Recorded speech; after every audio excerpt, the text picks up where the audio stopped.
Greg? Adam? Hey. Okay. Riley? Oh, no. Riley? Yes. Oh, thank effing Christ. All right. All right. Well, that took frickin' forever. Okay. Well, I'll figure out what the hell's going on with my Skype thing. So on future ones, it's not all screwed up. Would have been a really smart idea to figure it out before 7 o'clock, but wasn't in the cards tonight. So thank you for sticking with me. Well, yeah. Well, so this one will just record whenever, and I'll just edit everything from now on. So, oh my God, I just put on a mood ring and it went dark blue and purple. You have a mood ring? It's my girlfriend's. Okay. It's my girlfriend's, guys. No, hey, That's a good, likely excuse. I don't know what this means, but I don't think it's a good sign. Well, it's sort of like a Bucks purple actually now. Ooh. So that's kind of nice. Oh, all right. Well, should we just get started? I guess similar stuff to last time. Anything new to touch on besides Sterling doing better? Dante signed, but other than that, okay. I think Yeah, probably less on DJ Wilson because I feel like we all just vented on DJ Wilson. Yeah. So probably a little less on that. Otherwise, it was fine. Yeah, and I'm going to go out on a limb and talk about how I liked a couple things, and then have Riley bash me. So Perfect. So I'm open to that. Okay. All right. Well, I'll just get started here. I think I'm going to do a better job of not just jumping into the convo and just have us chat at first, and because I think that's better. Greg, you know you're muted. Yeah, no, I knew. Okay. Just like, God damn it. Okay. All right, cool. Well, I'll get started here. All right. Hello and welcome to the hotly anticipated second episode of the Brewhoop podcast. If anyone was slightly paying attention to the fact that we didn't release one on Monday, any of our adoring fans, there was a large technical snafu wherein we recorded an entire episode. And when we were finished, all you could hear was my voice and the clinking of the ice in my glass in between times while Greg and Riley were speaking. So we're back again tonight to do it, I think, bigger and better than ever. How are you guys doing, Greg and Riley? We're doing awesome. Fantastic. Okay, good. You guys have really stuck through this. This is like this is worse than watching like a summer league game, I think, having to sit through me figuring out all this tech stuff. So these guys are real gamers in that respect. But speaking of gamers, I wrote the one last night for that loss once again about the losing to the Denver Nuggets last night. So we now have 3 games of summer league under our belt. Still no sign of the big Ragu. Looks like he signed today though, so we'll touch briefly on that. Talk about summer league observations that we've had so far. And at the end there, we'll go into some of the free agent signings the Bucks have made. Obviously, both Ersan and Brook Lopez. But I think we'll kick it off with the most pertinent stuff, which is the summer league that's been happening lately. So I think the 3, obviously the summer league version of the marquee 3, Christian Wood, Sterling Brown, and DJ Wilson. That's pretty depressing, but they couldn't quite pull out a victory last night. But Sterling Brown looked pretty darn good.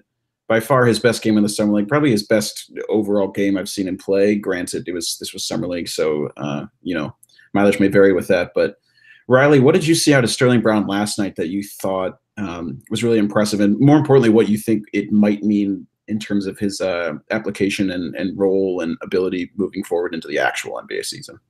Yeah, I think, he had a really good summer league campaign throughout. I think especially last night against the Nuggets, he kind of showed that he's probably literally and more metaphorically speaking, a fully grown man at this point. And probably beyond needing to play in summer league any further. And really what it was he just kind of took all the characteristics that we got used to during his rookie season, whether that be being an energy guy, kind of having an inside-outside game, maybe not the guy you want to go to as the sole offensive creator, but willing to kind of move the ball. He can shoot from outside, but he's not afraid to kind of bang down low. He can grab rebounds. So it's just a really good couple of overall or all around games for him. And I can only imagine if he's kind of grown more into his body. He had a full off season to bulk up.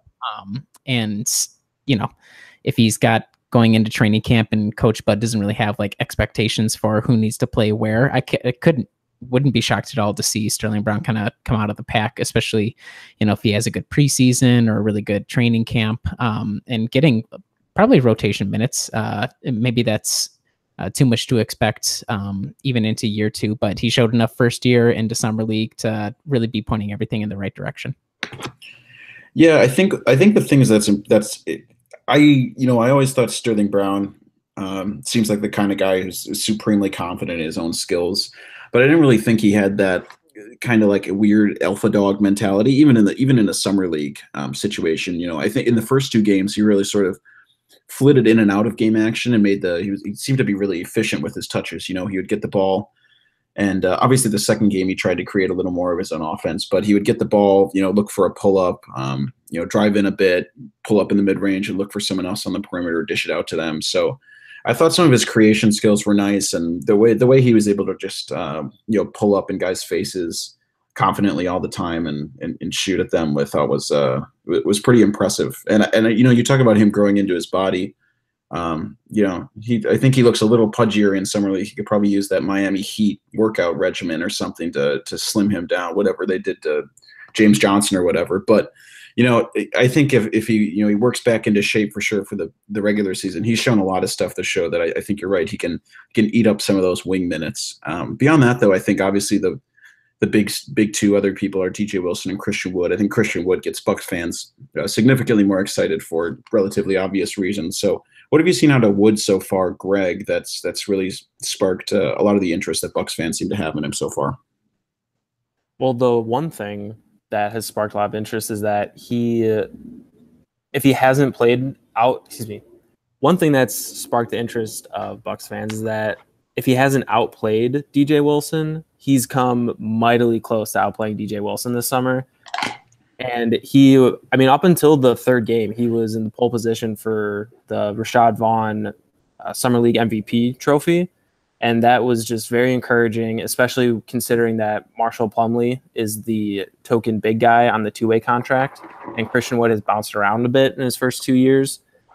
It wouldn't hurt to throw him on the 2-way instead of Plumlee, especially after this summer league showing.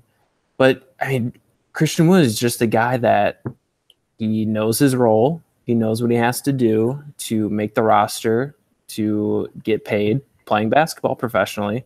And we've seen it in the summer league with his just tenacity to get to the rim consistently, whether or not it's the best look at the rim. It doesn't matter. It's summer league. He's still going hard to the tin.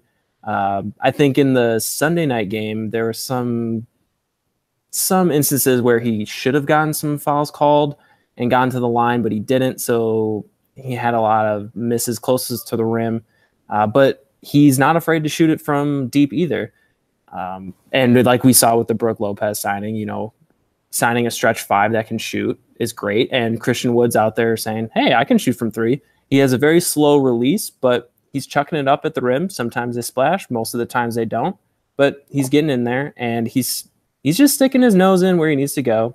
He knows his role and he knows his role and what he needs to do to make the team. Yeah, I think and we'll get into this later, I think, with free agency, with the Brook Lopez signing, his potential ability to eat up minutes, I think we're definitely challenged and made more difficult by the signing of Brook Lopez and everything. I mean, he already had sort of a large hill to climb with Tyler Zeller, Henson, and Thon. Not that those are hard people to topple or whatever, but you know, I mean, this is a guy who was putting up like pretty outrageous numbers, like averaging 23 and 10 or 23 and 11 in the G League last year consistently. So I'll be really curious to see whether that production translates. I mean, we saw a guy in Xavier Munford who was putting up really good G League minutes, you know, helped on the FIBA USA team, signed to the Bucks 2-league contract, and couldn't even really sniff minutes. Granted, that was under a different regime. Maybe Bud sees something more intriguing in him. I mean, he's done stuff with some backup point guards before. So, you know, it'll be curious to see whether Christian Wood is able to make it in the big league, since he hasn't quite been able to yet. What sort of things do you think would hold him back from doing that, Riley? Well, I mean, obviously the one, like you already kind of touched on, just the construction of the roster right now. I think it's probably safe to assume that Tyler Zeller is no longer for the Bucks. We can more on his passing eventually, but I'd say he is, I don't know. He has like a little bit more of a traditional inside game.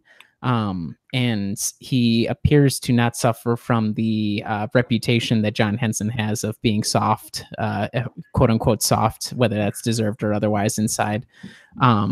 So I could definitely see him, especially kind of in the doldrums of the regular season, finding some minutes every once in a while, especially if there's any injury trouble. But I think the main thing that would kind of bar him from finding a place with the Bucks is whether or not he, would be okay with going for a two-way and, slogging for the most part another season in the G League. I could definitely see him being a change of pace because the style of play that he brings is definitely different from everybody else on the roster.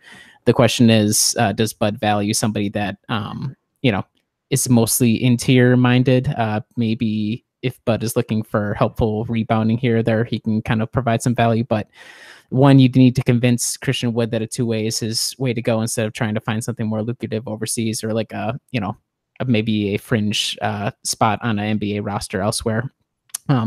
But I'd say in terms of just general soaking up center minutes, he's got all the tools there. And at age only 23, he's got a lot of potential still, a lot of upside, kind of bounced around a little bit. But maybe now that he's been in the game for a couple of years, professional game, this is about the time where he kind of puts things together and the Bucks he could be a buy low candidate for them potentially.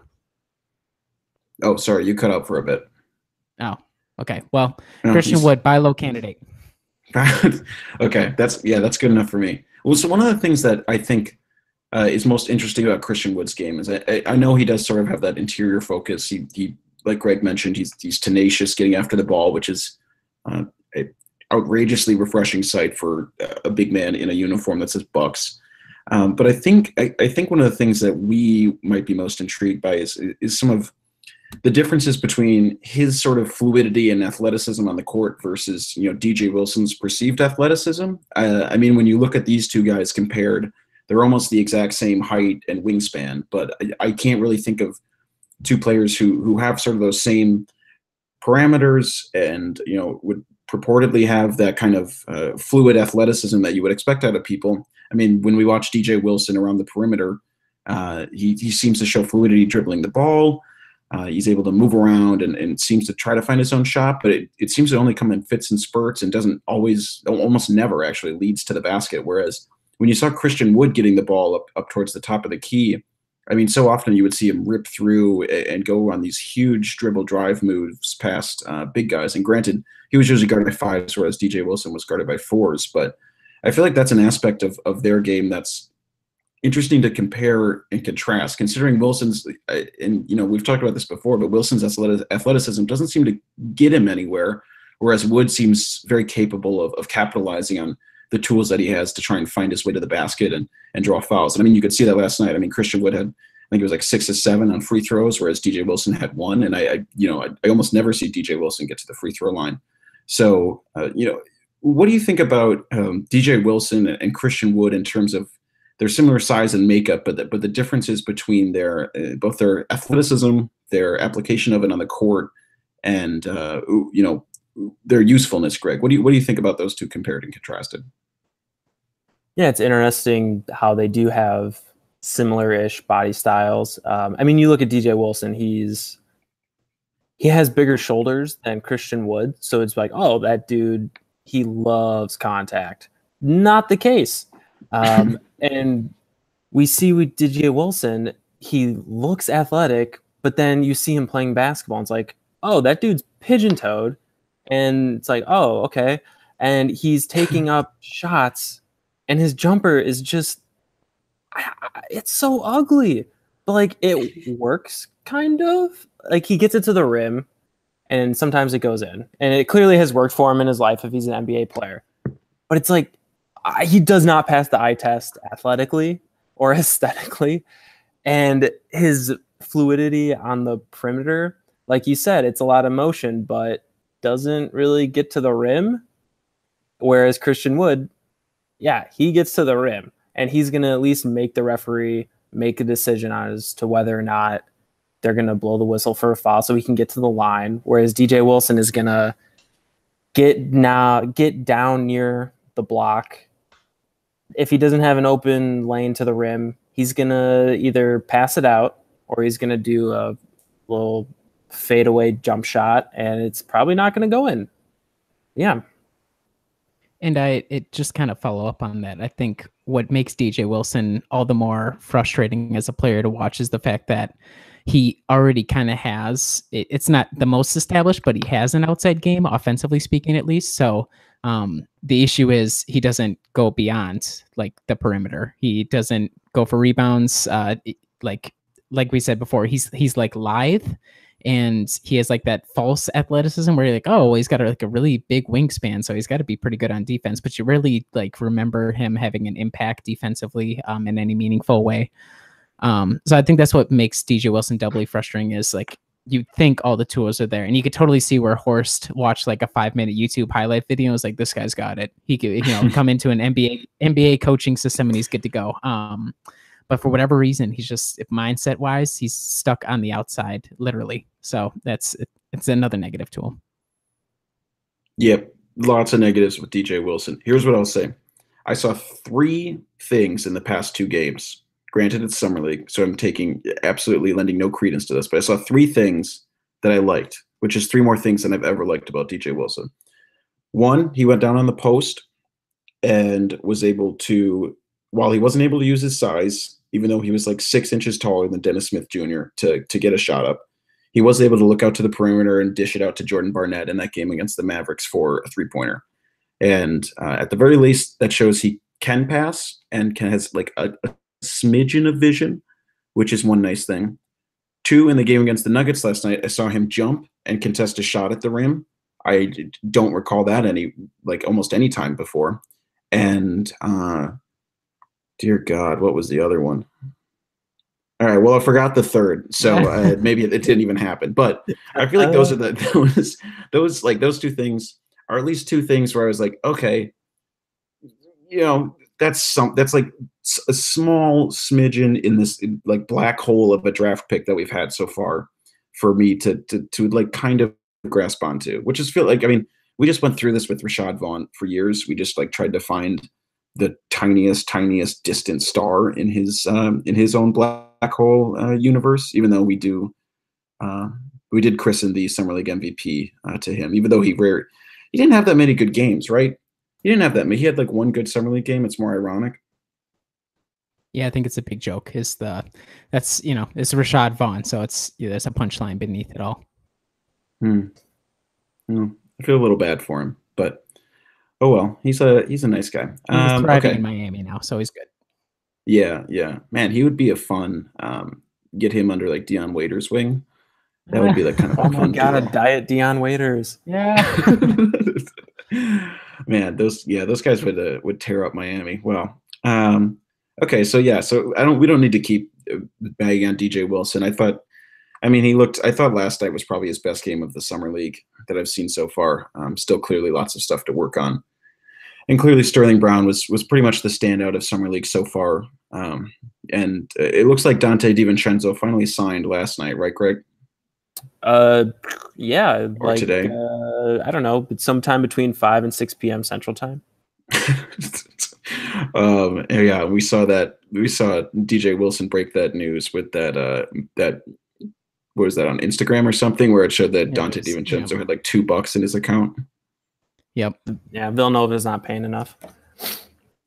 That's sad. It's a lot. There's a lot of money there, man. I live really close to Villanova. I feel like if he really needed something, I could have came in and helped him out. But so we'll see. It's too bad we haven't been able to see Dante yet. I think think this would have been an interesting experiment to see what he would have done as sort of a lead potential as a lead ball creator, to see what he could do. But to be honest, I sort of enjoyed seeing Sterling Brown be able to have that opportunity on his own. I think that was really good to see him grow in that way. And we'll see how Dante fits into the team ethos and aesthetic going forward. So I think we'll shift then ahead to free agency, and we'll start with the most recent signing, since I think that's a little more enlightening and exciting for Bucks fans to think about is this Brook Lopez signed for the biannual exception of $3.4 million a year. Relatively lauded across NBA Twitter, which was a nice benchmark that I don't recall for most of Milwaukee's free agent signings. That's just kind of a calming thing to have finally happen, is people be like, wow, that's a nice signing for the Bucks. It feels like that almost never happens. But I think we'll start with you, Riley. How do you think Brook Lopez sort of fits into this Milwaukee Bucks team? I know you said you were watching some hot 5-minute tape on him earlier today. Yeah, I'm proud to say that I watched a total of 4 minutes of highlights from his sole Lakers season. So you could definitely anoint me a Brook Lopez whisperer if you wanted.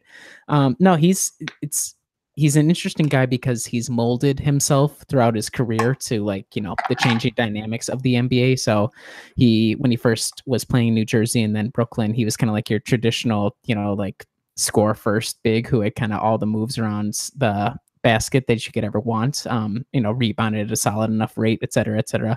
And progressively, he's just been pushing it farther, his shot selection farther and farther out. And now obviously he's kind of lauded for being a notable 3-point shooter. I mean, last season he shot 34.5 from 3, and the year before 34.6. That's on like 5.2 and 4.4 attempts a night. So I mean, the guy shoots a lot of threes. And it'll be interesting seeing how he fits within the team concept. It kind of feels, especially with the Ersan signing, that Bud is going to put a priority on everybody around Giannis is going to have the ability to shoot, and we'll just work it out from there.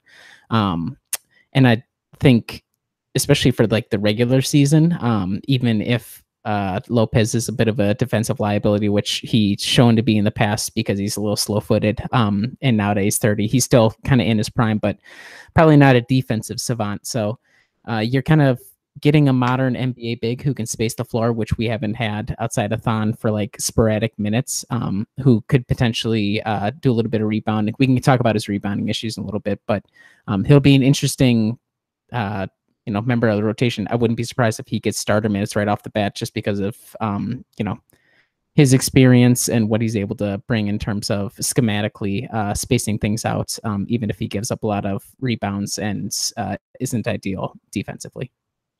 Yeah, and we'll touch on sort of the Bud philosophy that you touched on before and how that ties into some of these free agent signings so far. But you also mentioned how he might work into the center rotation. And so, Greg, where do you think Brook Lopez will slot into the center rotation, and who do you think might be the odd man out besides Tyler Zeller, presumably, will probably be waived? The odd man out is most likely going to be John Henson, just because he said he was working on those corner threes, man. Yeah, but I mean, he's also had like a decade to do that. So it's Lopez I have penciled in as my starter, like very darkened, penciled in as my starter. Probably 25, definitely closer to 25 than 20 minutes a night. And I can see Thon and John splitting the remaining 23 based on matchups and sort of how the game's going. Yeah, I mean, Henson, he's also got 2 years left on his deal now. He's the longest tenured Buck, which is probably a negative for him, considering the turnover that's happened with the front office and the coaching staff. His game, he's an excellent passer. I will give him that. Maybe Bud and company can utilize his elbow passing, but I think we're seeing the dying star of John Henson in front of us. I think it died years ago. I'm pretty sure. I'm not sure that's really didn't really get off the ground, but that's too bad. Okay, sorry, I was trying to see. Oh yeah, it's definitely Ersan by a mile. I was trying to see who had more seasons total in Milwaukee. Well, actually, hold on. While you're looking it up, I just want to clarify for everybody at home, and that this is, you can kind of look at some other stats, but in terms of total rebound percentage from last year, and you're going to want to be sitting down for this, but Thon Maker had a better rebounding percentage than Brook Lopez did last year. So make of that what you will. God, and imagine if Thon was able to actually hold on to a rebound or not trip over himself and kick the ball out of bounds. Oh, that was the third thing with DJ Wilson. He caught a pass on a roll. and he was able to finish. Thank you for reminding me. Oh my God. The bar is so low. It's really bad with these centers. I mean, and that is one of the things that I think was important to talk about with Christian Wood before, is that he would get the ball and he could at least go up and finish quickly. Like he has enough athleticism to jump off 2 feet and just slam the ball, like yam the ball right in the rim really quickly, which if John Henson and Thon Maker struggle to even catch the ball, so, and let alone try and put it in the basket rather quickly. So that's something else about Christian Wood to think about. But one of the interesting things with Brook Lopez that I'm intrigued about is that you were talking about how the minute rotation might work out, and I was thinking about how that worked out before with Greg Monroe getting around like 24 to 28 minutes or whatever, leaving around 20 or so for the backups. And you remember Kidd, and obviously granted it was Kidd, but he would sometimes just give 6 to 8 minutes for Plumlee and then 10 for Henson, and swap them out in between doing the end of the second quarter or something, and do these weird rotations where a center never really seems to even get in any sort of range of motion or any sort of consistency or ability on the court. And obviously last year, John Henson had probably the most opportunity he's had all year to sort of rev up and get ready for these games and find his rhythm on the court. And it seems like I think that's something that people have talked about for a long time, is sometimes an issue with big men. I mean, I remember all the way back to Chauncey Billups, keeping big men engaged. He would be I would just throw the pass to Ben Wallace on the first play, every game, and then just never pass it to him again, just to try and get him his head in the game to make sure that he's set. Mike Conley has talked about this, trying to keep big men's head in the game and get them know when they need the ball versus when other people need the ball. So, Riley, as obviously, no offense to you, you're not an NBA coach, but how do you think that that's going to work out where Bud can try and keep, whether it's Thon or Henson, if they're backing up Lopez, how does he try and get them involved and get them in areas where they can contribute consistently, quickly, and get their head in the game right away?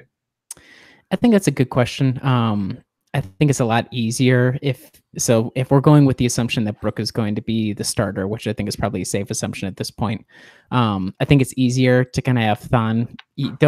As we saw in the playoffs last year in the spot minutes, he's not exactly hard to get engaged. I mean, he's all energy, and he's a very emotional player when he gets out there, even in the regular season. So I would think if you were to bring Thon off the bench, you don't necessarily have to shift a lot of things schematically, especially since Brook Lopez is an advanced version of Thon Maker in terms of his style of play. And I think a lot of it kind of comes down to questions philosophically for how Bud wants, and how Bud/Horst want to get the rotation set, where, in the past you could kind of argue that you'd had to have John Henson starting because he had to be engaged because he never really showed a lot if he was coming off the bench, and you need to show him engaged so that he could be trade bait and somebody else would finally take his contract. I think at this point we can kind of kiss goodbye to the dreams of somebody taking the John Henson contract off our hands. So maybe from this point heading forward, the coaching staff won't even be concerned about trying to engage John. If he wants to stick around as a $10 million locker room guy who's kind of chilling, doesn't cause trouble for not starting, I kind of see him sliding into that, and then have Brook come off as the starter, and then Thon is the energy guy who can kind of do similar things to Brook Lopez at a more degraded rate. So, that's kind of what I would say. I don't think you need to do a lot to get Thon engaged, though. Just have him switch once onto a guard, get a block, and then he's good to go for the rest of the game. Yeah, his emergence last year in the playoffs was pretty ridiculous. John Henson. I know Milwaukee lost those first 2 games that John Henson was in, but I thought he played decent. I'm a big fan of his passing game. I really think he has some really awesome bounce passes on the high post. I think he could probably throw some pretty sweet passes to Dante DiVincenzo next year if he's able to get cuts, and I think he has really good vision for a big man. I don't know how much. I don't know if it's good enough or his game is dynamic enough to really make him that useful of a player in the NBA. But I'm looking forward to the John Henson mid-range jumpers just going out a little further. Still hearing the same groans from all Bucks fans, but I'm excited to keep track of that and those clunks. It feels like he always had one token jump shot a game, so I'm excited to have that at least be an efficient token clanker. I'm trying to think what else I was interest in here. One of the things about Brook Lopez that has, consistently he was able to make his teams better. I think you were right, Riley. One of the interesting things about him is how his game has really evolved through all of these years, and he was able to adapt properly, even in his late stages here. I think that's, be curious to see whether John Henson has enough ability to even do that. I probably doubt it, but Brook Lopez has been a pretty positive player for his entire career. Granted, a couple years he was on a pretty terrible Nets team, but last year with the Lakers was one of the few years where he's had a negative net rating. But overall, I think the makeup that he has in terms of a guy who can space the floor, give Giannis more room to operate and find his way to the bucket, I think he definitely makes sense in the ethos of this team, particularly at the salary that we got him at. And I think Ersan makes sense too in terms of this team, but speaking about the salary, I think it's just significantly too high. Greg, what was your first reaction when you saw the Ersan signing at both sort of like the nostalgia of him coming back, but then more importantly, like the number of years that he was going to stay here and the salary number? Yeah, the nostalgia didn't quite kick in probably the way that nostalgia should kick in. It was more of a, oh, really? Kind of like how the Brandon Jennings stuff, it's like, okay, I guess we can go back to 2013 and 14. But it was just, the timing of it, sure, not a fan. The length of it, when it was initially reported at just 3 years, 21-ish million, it was like, oh, no, not 3 years. And then it came out to, oh, no, the third year isn't guaranteed, which made it a lot easier to swallow for me because, God, 3 years of Ersan past his prime. He's already, 31-ish? So maybe 31. Maybe 31. So, yeah, I don't want a 34-year-old Ersan running around making $7.3 million a year. But as the days went on, it made it a little easier to swallow. But then you see what they signed Brook Lopez for, and it's like, oh, if they would have just been a little more patient with Ersan, they could have gotten him for a better deal cap-wise if they were able to get Brook Lopez for the biennial exception. Yeah, if the brain trusts wanted him from the get-go and they got him from the get-go, I trust them enough, but the $7 to $11 million a year contracts just terrify me. I think your intermittent, incredibly deep sighs really spelled out how I think a lot of Bucks fans feel about this, Greg. That was helpful to hear that.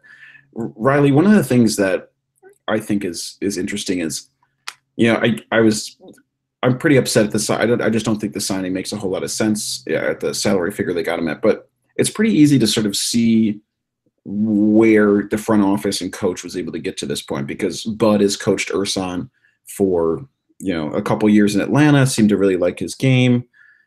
Horst has been around the Bucks organization for a while. I can't recall correctly, but probably most of Ersan's actual time with the Bucks. Horst was there a good chunk of the time, so it doesn't feel hard to see where these two guys would sort of come together and be like, okay, he makes sense. Horst is like, Bud, what do you think of this guy in your system? Bud's like, yeah, I've worked with him before. He works great. What do you think of him? And he's like, yeah, no way. He was here in the past, made a big impact. So, it's not hard to see where they got to this point, right? In terms of those two collaborating in a way that's, I guess meaningful, because these two guys clearly aligned on this Ersan Ilyasova point. Sorry, it looks like you dropped out quickly there, but I was just talking about how the connection between it's just pretty easy to understand how this signing would happen, and probably maybe happen too quickly, and maybe happen at a salary figure that wasn't super thought out when these two guys are both clearly have a past history with Ersan. So I'm guessing the long story short is, my apologies, the connection wasn't working all that well. So you're looking for a reaction to the Ersan signing, or what the philosophy behind it?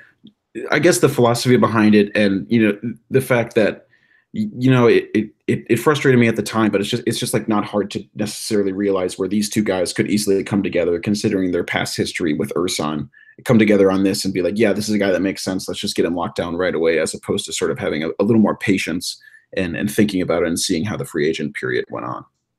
Yeah, no, I agree with that, and I think we can.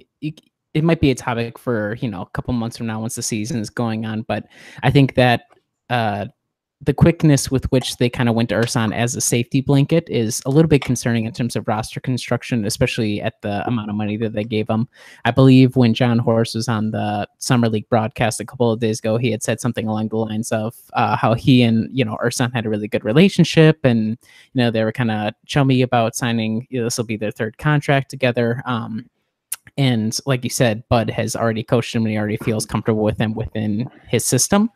So I think it opens a lot of questions about whether their need for somebody like a known quantity drove up the price artificially on Ursan. And if that's the case, should we be concerned about, if something like that might happen again in the future with, trades? Are we going to make a trade overpay for somebody that, Bud has played or Bud has had play under him before that he, feels comfortable with playing with?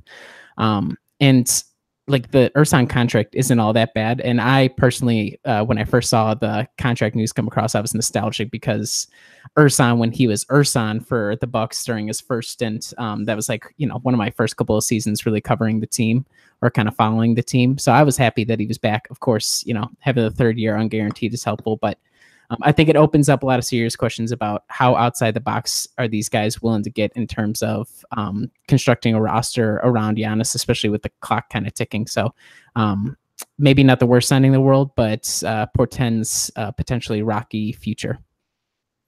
Yeah, I think you're right that that's an important question to revisit in the future. That was, some people, that was some of their big misgivings with this Bud signing, is that he's had player control in the past when he was serving as president of basketball operations for Atlanta after Danny Ferry was, sort of forced to resign. So it'll be curious whether this sort of trend of signing continues. And I mean, granted, whereas the Ursan signing didn't look great, everyone seemed to laud the Brook Lopez signing. So we're gonna have to give him a larger sample size to necessarily see how this is gonna go. Same with Horst. I mean, he's made mistakes, but he's also a first-year GM. So I think we have to give him just a little more time to figure out whether his position as a GM and maybe he can grow into something more intriguing. I think the thing that irked me most. Oh, sorry. Go ahead. Yeah, I was just going to say, kind of following on with that, I think, especially for Horst too, coming off of, his inaugural GM season, or when he was GM, the only other coach he had was Jason Kidd, which I'm sure was a nightmare of a day-to-day relationship. So it might be a situation where they're kind of building a bridge between one another. And like you said, they kind of came to consensus where, they were looking over the list and they both kind of agreed that Ursan was the go-to guy. So maybe with time and more comfort between the two, we can see maybe a little more outside the box thinking as well. Yeah, I guess for me, the main thing that irks me about the Ursan signing is because I think he makes sense from a basketball standpoint. Milwaukee needed a backup forward. That was someone who, like a backup forward is someone that I thought they should target. Ursan filled in at spot minutes at the 5. I mean, God knows we already have enough centers and we've had enough people who can fill in at the 5 at points before. And I'd almost rather just still trot out Giannis at points just to see what he's able to do. But, it's nice he has that small amount of versatility. But the thing that bothered me most about this was the seeming short-sightedness in terms of looking at the cap situation going forward, let alone the fact that this seems to be the summer of 1-year contracts because everyone knows they're cap strapped and they're trying to get back onto the market next year. So, in that respect, maybe Ursan, would have made more money next year and he's going to play enough to seem like a bargain. But I just highly doubt that based on what these people are getting. And compound that with the fact that next year, Milwaukee's going to be looking at having to re-sign Chris Middleton and Malcolm Brogdon. Brogdon at a significantly higher salary figure. Obviously, he's only making about $1.5 million a year this year, which is nuts. But obviously, Chris Middleton's going to command a large contract. Eric Bledsoe's going to come off the books. His future, I think, is a discussion we're going to have to get into at another time. But I'm not sure if Milwaukee knows that they need to sign these two big guys, or not that they say they need to, but these two big signings are coming up next summer. I'm not sure why they would try and lock themselves into an extra $7 million and complicate things any further than it's already going to be when they're already facing basically over a barrel with all of these contracts that have started to add up. Whether it's John Henson and Delhi still on next year, Tony Snell's progressive contract that gets more expensive over time. I guess that was the thing that bothered me most. What do you think, Greg, about the fact that they seem to lock into 2 years when next year is one of the more important off seasons? And I feel like we say that every year, but what do you think about the fact that they would sign up to a 2-year contract as opposed to, well, they did sign to a 3, but you know what I mean. So what do you think about that? Yeah, it is a little precarious to sign Ursan to a 2+1 as opposed to a 1+1, considering that, like you mentioned, Henson and Delhi's contracts are off the books after next season. And that is a combined $20 million that comes off the books. And if they signed Ursan to the 1+1, they could, that could be a potential $7 million or $7.5 million that they wouldn't even have to pay I guess not next season, 2 seasons from now. Instead, they are absolutely locked into paying that fee. So it does hamper their ability to go after Brogdon more aggressively, Middleton more aggressively, because there's no way Middleton opts into his player option at just $13 million. He's going to want at least 20. And Brogdon is worth so much more than the sub $2 million contract that he has. It's just, if John Horst was touted as a cap expert, I don't know if this move signifies to that expertise, considering the dearth of 1 year and 1+1 contracts that have been handed out, and the fact that Ursan was signed at 12:01 p.m. on July 1st, or excuse me, a.m. Wow, 12:01 a.m. on July 1st. Yeah. God, the more I think about the Ursan signing, the more I'm sighing. So, I don't know. Maybe this isn't a good thing. Well, okay, so at the very least, we know he'll be able to take charges. I don't know if he has a whole lot of switchability. He was still second in charges last year, 32. Kyle Lowry was first at 37. He was first the year before, I think, on 36. It's pretty incredible, his consistency over his entire career, how his stats have been relatively the same. And, Riley, speaking about nostalgia, we'll be treated to his beautiful off-kilter step-back jumpers. It's like a weird mutated version of what Giannis's kind of pretty step-back free throw line jumper is. It's so molasses slow. I remember just years ago when I was first tweeting about how slow Ursan's step back was. Every single time, whether it was with the Bucks or the other team, he's so consistent with it. So it must work if he keeps going to it. It's weird how still he can stay in the air, even as he falls back. It seems like he's never met no one's ever taught him to just stand straight up. He's like, you know what? This is just kind of how I learned to shoot. Maybe some of his brothers or something were always pushing him down, so he always had to shoot like that. That feels like something that he's just adapted to. But I'm excited to see. That again, and people, all the Turkish Thunder photoshops. That'll be good. Just too bad he's making so much money.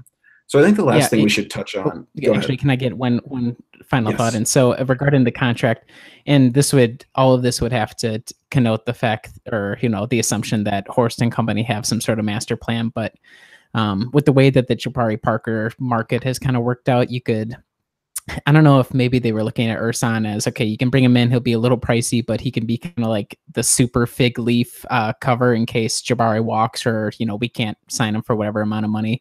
And in theory, his money lines up with the money of John Henson and Matthew Dellavedova as well, which I believe Giannis still has 3 seasons left. So maybe they were trying to reconcile the fact that, okay, you bring in Ursan a little bit higher, but then you kind of line up all those contracts to come off the books in the same summer, and then you go for it in the free agency market then. But yes, it's kind of a pain now. It could be more painful, more or less painful, depending on how the Jabari Parker situation works out. But maybe not, the end of the world just yet.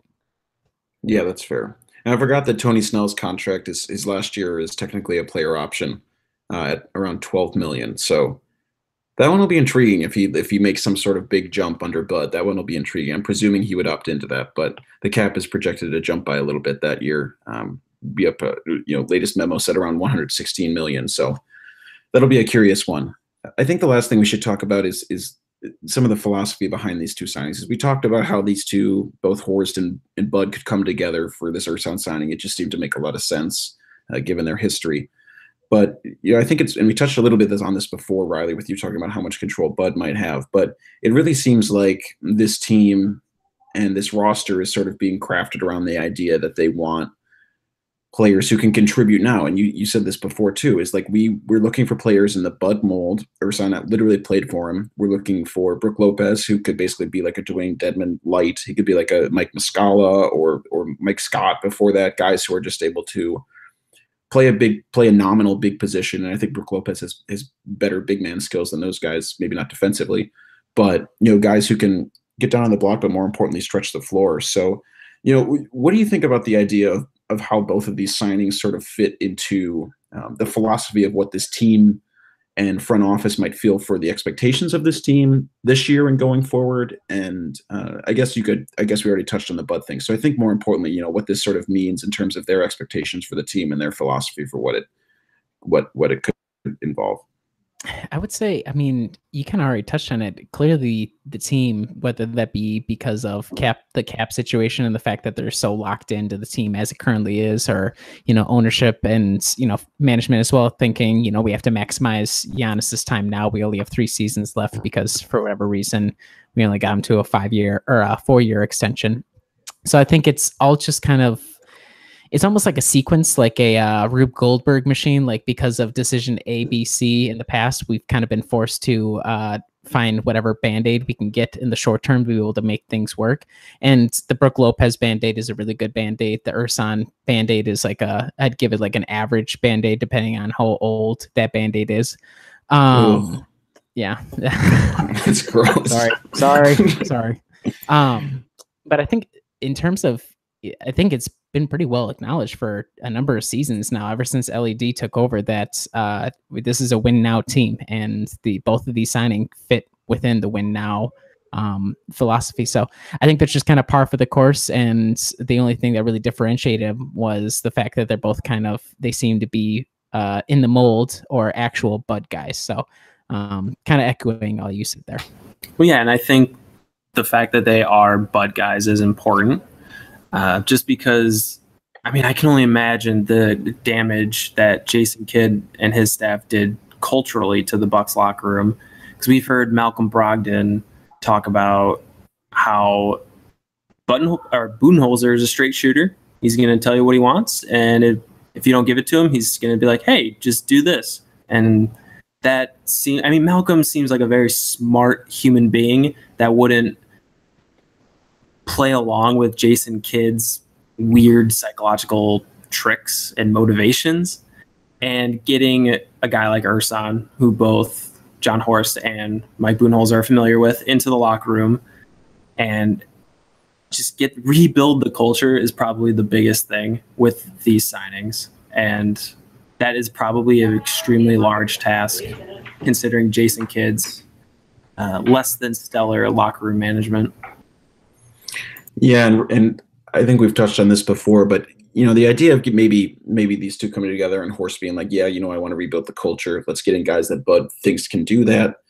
I think that's important, but I really don't want to fall into another one of these traps where it's like, oh, this was a Bud, player. This was a Horst player, that kind of thing. That like I cannot. There was nothing more frustrating to me than the incredibly fluid non-demarcation of power and choices between Jason Kidd and John Hammond.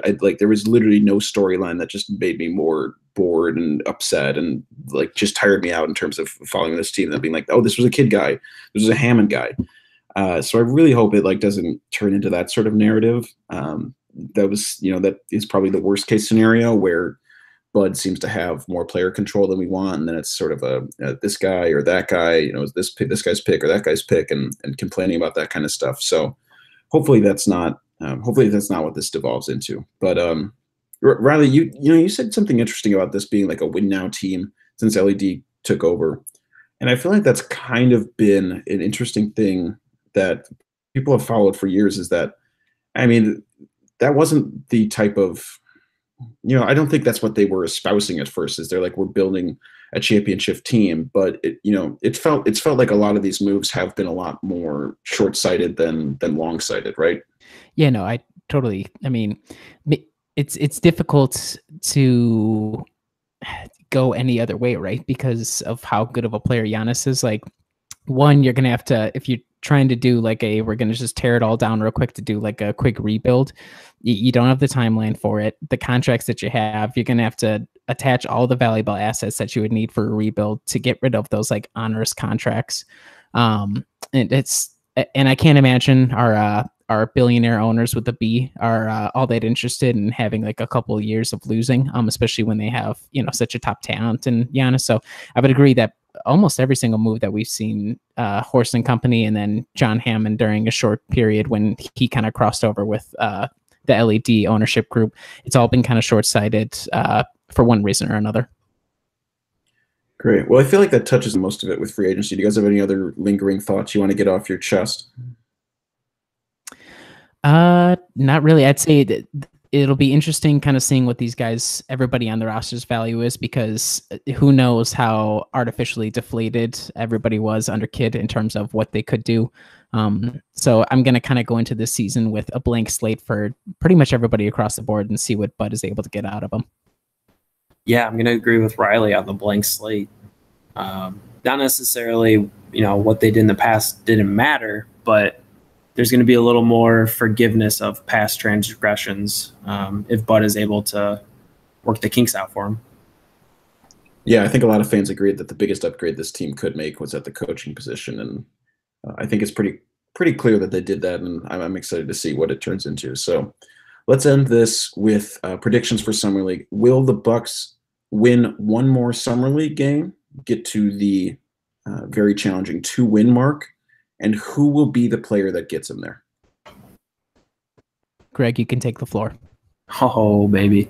They will absolutely get that elusive second win in the Summer League. And it's going to be my man Sterling Brown will lead the way. But then we're also going to throw a tip of the cap to former University of Vermont great Trey Bell Haynes. He's no-namer, but he's going to come out there and he's going to do all the right things and facilitate it to Sterling Brown. And they're going to, whoever their next opponent is, they're going to run the backcourt and they're going to drop a lot of points. Riley? I would say there's no way on God's green earth they win any more games from here on out. Everybody knows that when you get to the Summer League playoffs, the rotations tighten up that much more. And the Bucks have played like 6 dudes total. The only X factor would be now that Dante's signed, if his groin is magically healed and if he gets some minutes, that would be the only X factor. But there wasn't like a lot of inspiration. Even like the game against the Nuggets where Sterling Brown went off, everybody else kind of had like an average game and they seemed incapable of being competitive. So I don't see him going much further in Summer League. Well, hey, if DiVincenzo was the Final Four most outstanding player, that's a single elimination tournament. Summer League playoffs, that's single elimination. This is where he shines, especially if he comes off the bench.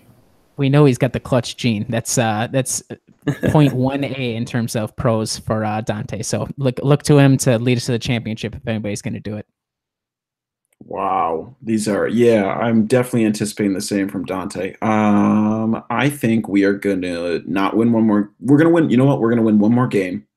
And it's going to be because Christian Wood has a very solid game. He scores like 20 points, and Travis Trice scores more than 0 points. Because I feel like he's like an okay point guard. He's been on the team for a couple years now. He knows what it feels like to put on a Bucks Summer League uniform. So I feel like our regular guys will be all right. The Summer League Marquee 3 will do their thing, and then Travis Trice might chime in some more. Sorry, I don't know if I don't have as much faith in Trey Bell Haynes as you, Greg. But you know what? There's time to be a believer, man. TBH. Yep, that's very true. All right, well, we'll call it there. We'll see what else happens with Buck Summer League here. We'll check back in a couple weeks, maybe do some broader topics if nothing else exciting has happened as we start to get ready for this season. So what's your, Riley, where can people see you on Twitter? You guys can find me at Riley Feldman with 2 N's. If you look around, I was tweeting from the Brewhoop account the past couple of nights, so you can find me there as well. You could probably find a link there. Greg? Y'all can find me at Greg_Licht, and that is spelled Licht. Well, we're on iTunes now. We're on Stitcher. If there's any other platforms that you want to hear us on, I'm efforting to get us on, like Google Play and Overcast and that other stuff. But if there's anything else that you guys like to hear us on, just shout at us on Twitter. Hit up the Brewhoop account as well. Make sure you follow that on Twitter. You can read all of our stuff on Brewhoop, and we'll touch base again in around 2 weeks. Thanks again for listening. Talk to you again soon.